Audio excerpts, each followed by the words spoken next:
My name is Oluwadekoya Oluyemi. I grew up in a small town in Ogun State, Shagamu. I am passionate about my work because I am a plumber and I am into livestock farming. And I am also passionate about advocacy against drug abuse.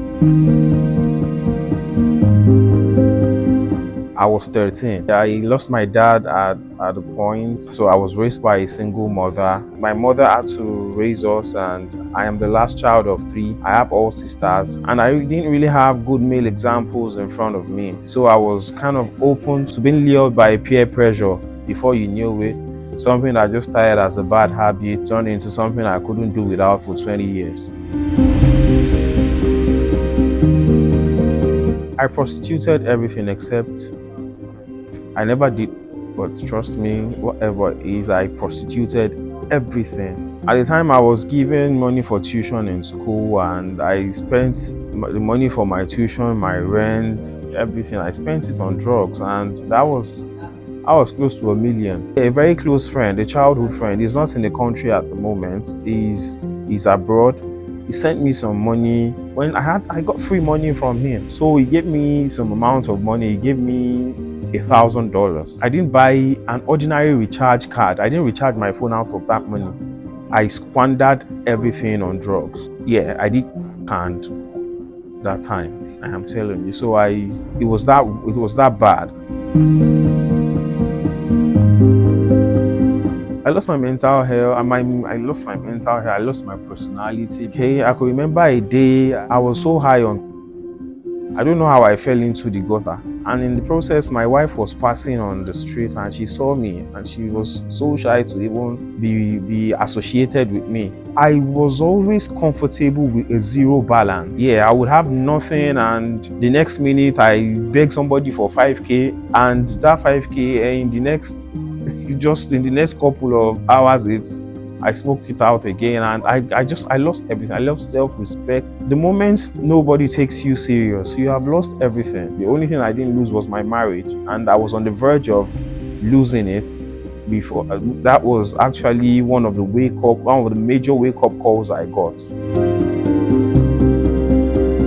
I wish I never did this at all. It drained me financially, mentally, spiritually, physically. I was so pale, I didn't look good, and I just thought I wasn't doing right, and I got married in the process, and I thought I had lost everything actually, and I thought if I continue like that I would lose my marriage too. Nobody was taking me serious and all. So it was my birthday in 2023. I came to Lagos from Ibadan. My sisters were trying to see how they could help my career and whatever it is I said I was doing in Ibadan. I actually had nothing doing. I wasn't doing anything. But then my sister asked me, well, what do you do? What do you think you can do? How much do you think you would need to for a capital for your business? I don't know what struck me.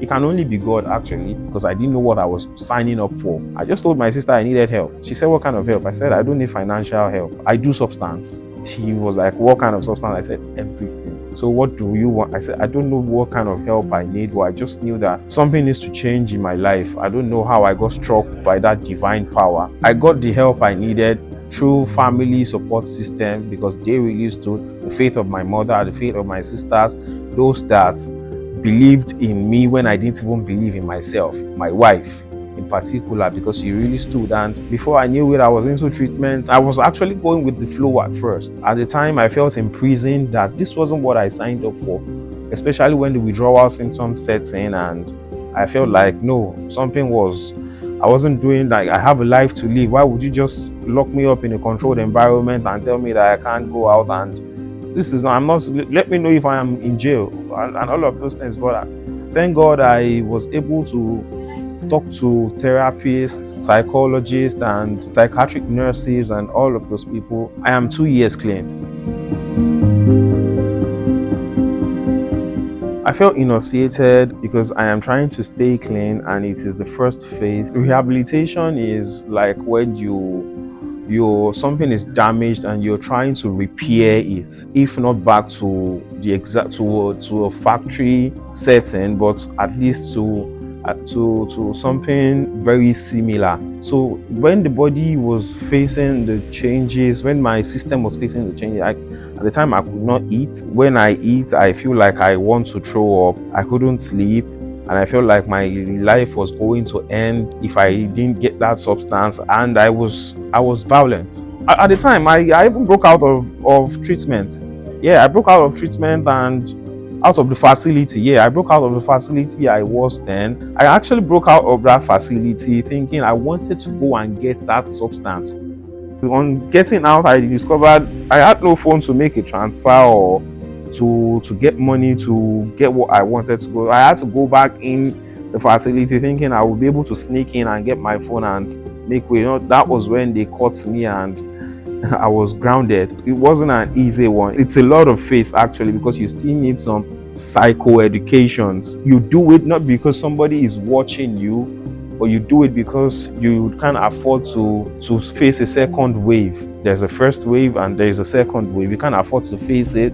Since you've said you've stayed clean for a while and you want to go back to doing the damage to what is being repaired, it could backfire. You're messing with psychosis, because I am lucky not to even have one after abusing substance for that long. It was actually the power of God.